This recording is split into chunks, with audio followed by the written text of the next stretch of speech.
Silence. Absolute silence. Slowly, I watch recognition crawl across their faces. But to understand why that moment mattered, you have to go back to the night it started. I wasn't the difficult child. I wasn't rebellious. I wasn't dramatic. If anything, I was quiet, invisible. My older sister Madison was the sun in our family's orbit, bright, emotional, volatile. Everything revolved around her moods. If Madison cried, dinner stopped. If Madison slammed a door, the house froze. If I got straight A's, well, that's expected. That was our rhythm. Until Jake. Madison had been obsessed with him since sophomore year started.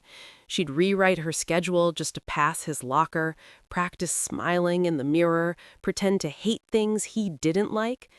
He never noticed. But he noticed me. Not like that. He just needed help in chemistry. We had one study session. At the library, in public, with other students around.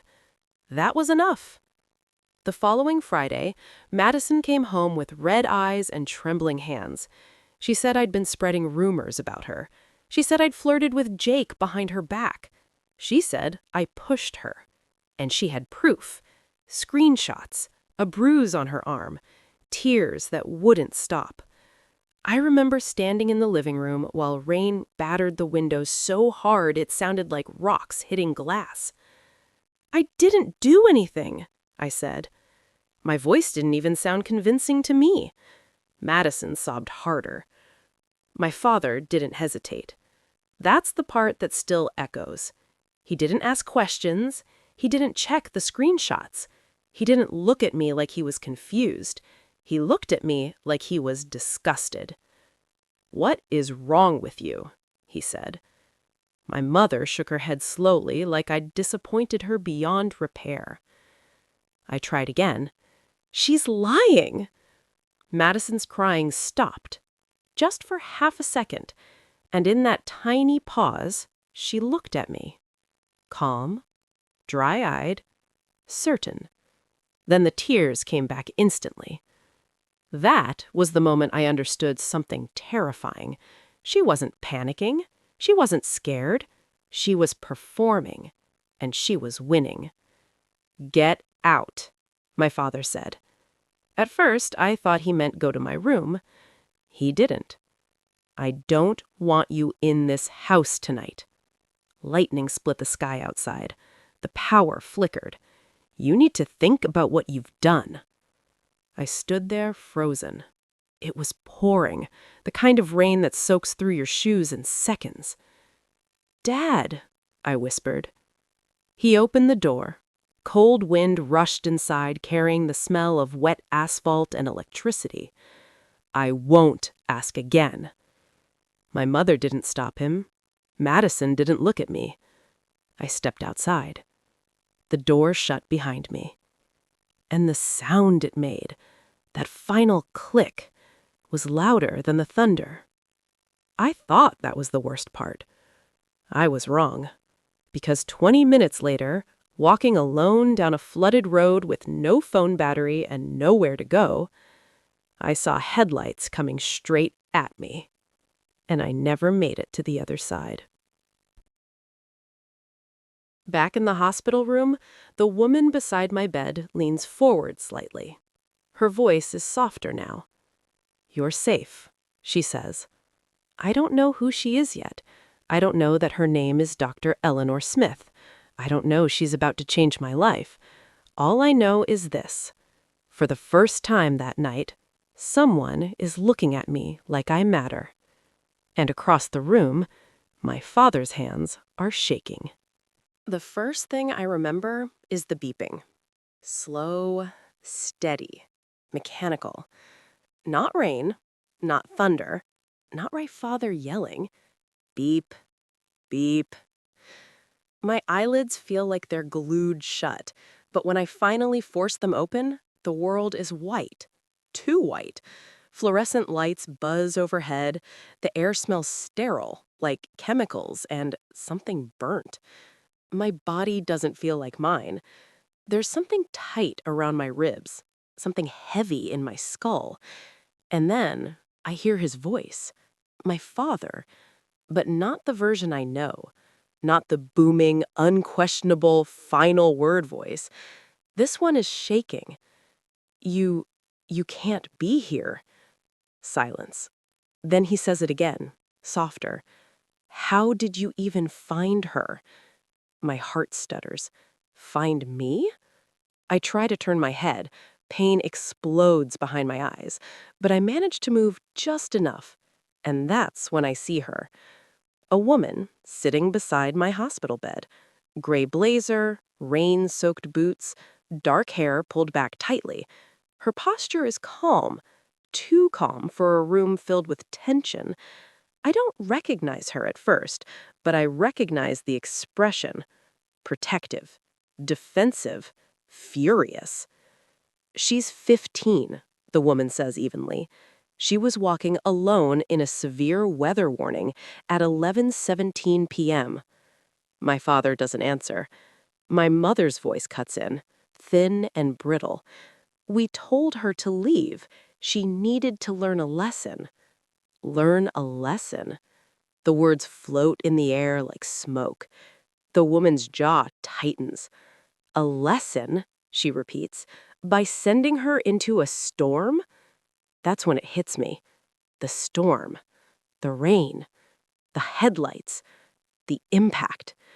The world goes blurry again, but this time it's not from pain. It's memory. 13 years later. People always ask when I knew Madison hated me. I don't think she did. Not at first. Hate is loud. What she felt was quieter. It was comparison. And comparison is poisonous when it grows unchecked. Madison was 2 years older than me, which meant she'd always been first. First to walk, first to drive, first to date, first to break my parents' hearts and then repair them with tears. She wasn't bad. She was fragile. And my parents treated her fragility like it was glass. I was sturdier, quieter, less demanding, so they assumed I was fine. That's how it starts in families like ours. Not with cruelty, but with imbalance. If Madison got a B, there were long talks about pressure and fairness. If I got an A+, there was a nod across the dinner table. Good. Keep it up. I learned early that excellence was expected for me, but emotion was reserved for her. And then came Jake. Jake wasn't some dramatic love triangle villain. He was just a junior who struggled in chemistry and didn't understand molecular bonding. We ended up lab partners after a random assignment shuffle. He asked if I could explain covalent bonds after school. We met in the library. That was it. No flirting, no secrets, no betrayal. But Madison saw us walking out together, and in her mind, something shifted. She'd spent months trying to get his attention, changing her clothes, laughing too loudly near his locker, pretending to like indie bands she secretly hated. And here I was, existing effortlessly in a space she'd been fighting for. The next few days were strange. Madison went quiet. Not crying, not yelling, just watching. At dinner, she'd study me like she was solving a puzzle. When I asked if everything was okay, she'd say, "Of course," with a smile that never reached her eyes. Then Friday came. The storm warning had been announced that morning. Teachers kept checking their phones. The sky turned that greenish gray that makes everything feel apocalyptic by late afternoon. I came home thinking about a quiz I'd aced. Madison was already there, crying. Not normal crying, full body shaking. My mother was holding her. My father looked furious. "What did you do?" he demanded before I even put my backpack down. The question didn't make sense. Nothing? Madison looked up at me like I'd stabbed her. "How could you?" she choked out. And then it all spilled out. I'd been spreading rumors that she was desperate. I'd told people she begged Jake to date her. I'd mocked her. And this was the part that stunned me. I'd pushed her down the stairs after school. She lifted her sleeve.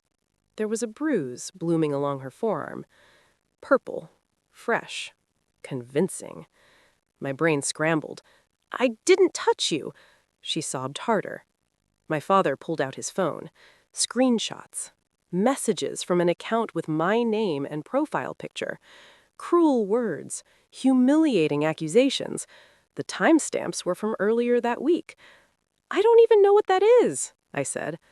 But the damage was already done. Madison's crying escalated every time I spoke. My mother looked at me like I was a stranger. "Why would she make this up?" she asked softly. That question. It's amazing how powerful it is. Why would she lie? The answer was complicated. Because she felt small. Because she was scared of losing attention. Because insecurity makes people desperate. But none of that sounds reasonable in a storm-lit living room with thunder shaking the windows. What sounds reasonable is the crying daughter. What sounds guilty is the quiet one trying to explain. "I swear," I whispered. Madison suddenly stopped sobbing. It was subtle, just a flicker. Her breathing steadied. Her tears paused, and she looked at me. Not through me, at me. Composed. Calculating. Then the crying resumed, louder than before. That's when I realized something chilling. She wasn't breaking down. She was controlling the room, and she knew exactly how to do it. My father stood up abruptly, his chair scraped across the floor. "You need to leave." I blinked. "What?" "You heard me." Lightning flashed across the windows. Rain slammed against the house in sheets. My mother didn't argue. Didn't say, maybe we should wait. Didn't suggest checking the school cameras. Nothing. Madison buried her face into her hands. "I can't even feel safe in my own house," she whispered. And that sealed it. My father walked to the front door and opened it. Wind roared inside instantly, carrying rain that sprayed across the hardwood floors. "Go cool off," he said. Cool off? In a severe weather warning? "Dad, please!" "I won't raise a bully under my roof." The words hit harder than the storm, because in that moment he'd already decided who I was, and it wasn't his daughter. I stepped toward Madison one last time. Tell them the truth. For half a second, her crying stopped again. She looked up at me, and she smiled. It was small, barely there, but it wasn't remorse. It wasn't guilt. It was relief. She had won. I turned back toward the open door. The rain was icy, immediate, unforgiving. Behind me, my father's voice came one last time. "Don't come back until you're ready to apologize." The door shut. The lock clicked. And just like that, the lie became my reality. I didn't know how carefully constructed it had been, how she'd created the fake account days earlier, how she'd hit her own arm against the stair railing, how she'd rehearsed the tremble in her voice. I didn't know that while I was walking into that storm, Madison had already deleted the account, removed the evidence, erased the trail. All I knew was that the rain was swallowing the street, my phone battery was at 3%, and the only people who were supposed to protect me had chosen her version of the story over me. What I didn't understand yet was this. The storm outside was temporary, but the lie, that was about to last 13 years. The rain didn't fall. It attacked. Within seconds, my hoodie was soaked through, clinging to my skin like it wanted to pull me down with it. The wind shoved against me from every direction, turning each step into a fight. 3% battery. I tried calling my best friend. Straight to voicemail.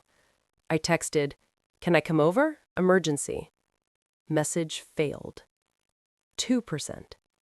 The streetlights flickered as thunder cracked so loud it felt like the sky was splitting open. Water pooled along the sidewalk, spilling into the street. My sneakers filled with it, squishing with every step. 1%. I didn't have a plan.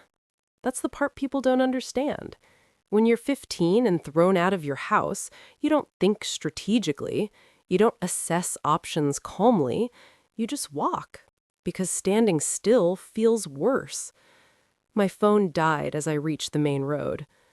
Darkness swallowed everything. Cars passed occasionally, spraying sheets of water in their wake.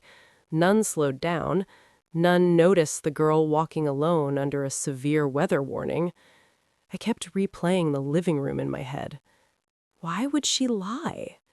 That question looped over and over until it started to feel like maybe the answer really was me. Maybe I had done something wrong without realizing. Maybe I had been selfish. Maybe I deserved... Headlights flared in the distance. Too bright. Too fast. I stepped back instinctively, but the curb was slick. My foot slid. My balance tipped. The world tilted sideways. A horn blared. There's a strange thing about moments before impact. They stretch. I remember the rain suspended in the air like glass beads. I remember the smell of wet asphalt. I remember thinking, this is it. Then, white. Silence. Nothing. When awareness returned, it came in fragments. Voices layered over each other. Stay with me! Oh my God, she's just a kid. I didn't see her. She came out of nowhere. Hands pressing against my shoulders, something warm under my head, sirens in the distance. Then darkness again. The beeping machine brings me back. Hospital. Fluorescent lights. The woman in the gray blazer is still there. I notice now that her hands are scraped, tiny cuts across her knuckles like she fell. She sees my eyes open fully at this time. Relief flickers across her face. Hi, she says gently. You gave me quite a scare. Her voice is steady, but her eyes are red-rimmed. She hasn't slept. You hit me, I whisper. The corner of her mouth tightens. Yes, she says honestly. I did, and I'm so sorry. No defensiveness, no excuses, just truth. That alone feels foreign. My father shifts uncomfortably across the room. My mother avoids my gaze. The woman continues, I called the ambulance immediately. You were unconscious for 3 minutes. 3 minutes. It doesn't sound long, but something about it feels enormous. I'm Dr. Eleanor Smith. I teach at Riverside State. I don't process the name. Not yet. What I do process is the way she keeps glancing at my parents, not with fear, but with disbelief. She was walking alone, Dr. Smith says again, more firmly this time, in that storm. We told you, my father snaps, irritation creeping back into his tone. She was being disciplined. Disciplined?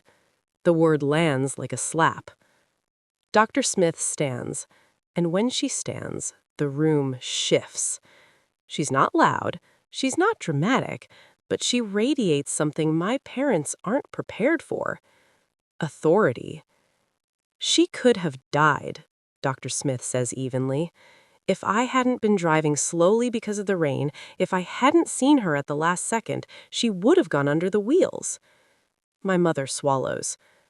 My father says nothing. And if she hadn't survived the impact, the storm alone could have done it. Silence stretches. I watched my father's hands. They're trembling. Not with anger, not with dominance, with something else. Fear. For the first time in my life, I see him unsure. A nurse enters, followed by someone in a navy blazer holding a clipboard. A social worker. The questions begin. Why was she outside? Where was she going? Why wasn't there supervision? My parents' answers get thinner by the minute. Family dispute. She needed space. She overreacted. Each explanation sounds weaker than the last. Dr. Smith doesn't interrupt. She doesn't need to. The facts speak for themselves. 15. Severe weather warning. 11:17 p.m. Alone. The social worker's expression hardens slightly. "We'll need to evaluate the home situation," she says carefully. My father stiffens. "That's unnecessary." Dr. Smith finally looks directly at him. "With respect," she says, "what's unnecessary is a child walking through floodwater at night." Something cracks in the air. Not loud, but permanent. I feel it. The power in the room is shifting. For so long, my parents' version of events had been absolute truth. Now, someone else is questioning it. Not me, an adult, a respected one. And suddenly, my parents aren't the final authority anymore. They're being evaluated. The social worker turns to me gently. "Do you feel safe going home?" The question punches the air out of my lungs. Safe. I glance at my parents. My mother looks pleading. My father looks cornered. And I think about the door closing behind me, the lock clicking, Madison smiling. My voice is barely audible. "I don't know." That's all it takes. The room shifts again. Dr. Smith exhales slowly, like she's made a decision. "If she needs somewhere to stay during evaluation, I have a guest room." My father's head snaps toward her. "That won't be necessary." Dr. Smith doesn't back down. "We'll let her decide." And for the first time that night, someone does. I didn't go back home. Not that night. Not ever. The investigation was quiet, but thorough. Madison's story began to crack under simple questions. Timelines didn't line up. The fake account couldn't be traced to my devices. The bruise pattern didn't match a fall downstairs. But none of that mattered as much as one thing. When the social worker asked where I wanted to stay, I chose Dr. Eleanor Smith. She didn't try to replace my parents. She didn't push. She simply made space. A room, a desk, a lamp by the bed. Consistency. And slowly, the chaos in my chest began to settle. Dr. Smith was a professor at Riverside State. Structured, disciplined, calm. She believed in evidence, not volume. In facts, not feelings used as weapons. Under her roof, I didn't have to shrink. I excelled. Honors classes, debate team, full scholarship. By the time I graduated college, also Riverside State, I knew exactly what I wanted to build. A scholarship fund for teenagers displaced by family rejection or neglect. Kids who were told to leave. Kids who survived storms, literal or otherwise. We called it second chances. It grew faster than I expected. Donors partnered, universities collaborated, interviews followed. And 13 years later, Riverside State invited me back as keynote speaker for graduation. I almost laughed when I saw the program. Madison's name was printed among the graduates. My parents would be there. They still believed I had chosen to disappear, that I'd cut contact out of pride. They'd never publicly corrected the narrative Madison quietly spread, that I'd died in a car accident years ago. Dead was easier than abandoned. I accepted the invitation. Not for revenge, for truth. The auditorium was packed. Blue gowns, proud families, cameras flashing. I stepped to the podium. My parents didn't recognize me at first. Why would they? The last time they saw me, I was 15 and soaked in rain. I adjusted the microphone. "Today," I began, "I want to tell you about a girl who was thrown out of her house during a severe storm because of a lie." The room stilled. I didn't say names. I didn't need to. I spoke about false accusations, about being unheard, about walking alone at night. about headlights, about waking up in a hospital beside a stranger who cared more than family did. Halfway through, I saw it. Recognition. My mother's hand flew to her mouth. My father went pale. Madison stopped breathing. And that girl, I finished, was me. Silence. Then applause, slow at first, then rising, then overwhelming. A standing ovation, except for 4 people in the front row. After the ceremony, everything unraveled quickly. Madison's friends confronted her, questions spread, the old lie, carefully maintained for 13 years, collapsed in a single afternoon. 2 weeks later, my father came to my office alone. He looked smaller, older. Madison had confessed everything, he said. The fake account, the staged bruise, the manipulation. "We were wrong," he said quietly. "Can we fix this?" I studied his hands. They were shaking, just like they had in that hospital room. Forgiveness, I realized, isn't the same as access. "I've made peace," I told him, "but trust doesn't grow back where it was uprooted." I didn't yell. I didn't cry. I simply chose differently, again. Before he left, I handed him a brochure. Our scholarship had been renamed, the Eleanor Initiative. Not after the storm, after the woman who stopped her car, who stepped into a hospital room and refused to look away. My parents thought throwing me out would break me. They didn't understand something crucial. You can abandon a daughter in the rain, but you can't control who decides to help her stand back up. My father stood when I did. For a second, it felt like we were frozen in 2 different versions of the same moment. Him in the hospital 13 years ago, me in that doorway during the storm. "I thought you hated us," he said quietly. I held his gaze. "I did," I answered honestly, "for a long time." The truth didn't break me anymore. It just existed. He nodded like he deserved that. "I replay that night every day," he admitted. "I should have asked more questions. I should have listened." Yes, he should have. But that realization belonged to him now, not to me. "I was 15, I said softly. "I needed protection, not punishment." His eyes filled, but I didn't look away. I didn't rush to comfort him. That wasn't my role anymore. Outside my office window, students crossed campus laughing, unaware of the history sitting in that room, unaware that one decision made in anger can echo for decades. "Your mother wants to see you," he tried again. "I hope she's well," I replied. And that was the line. Not cruel, not warm, just firm. He understood. When he reached the door, he paused. "That woman," he said, "Dr. Smith, she saved you." I shook my head gently. "She chose me." There's a difference. Saving is instinct. Choosing is intention.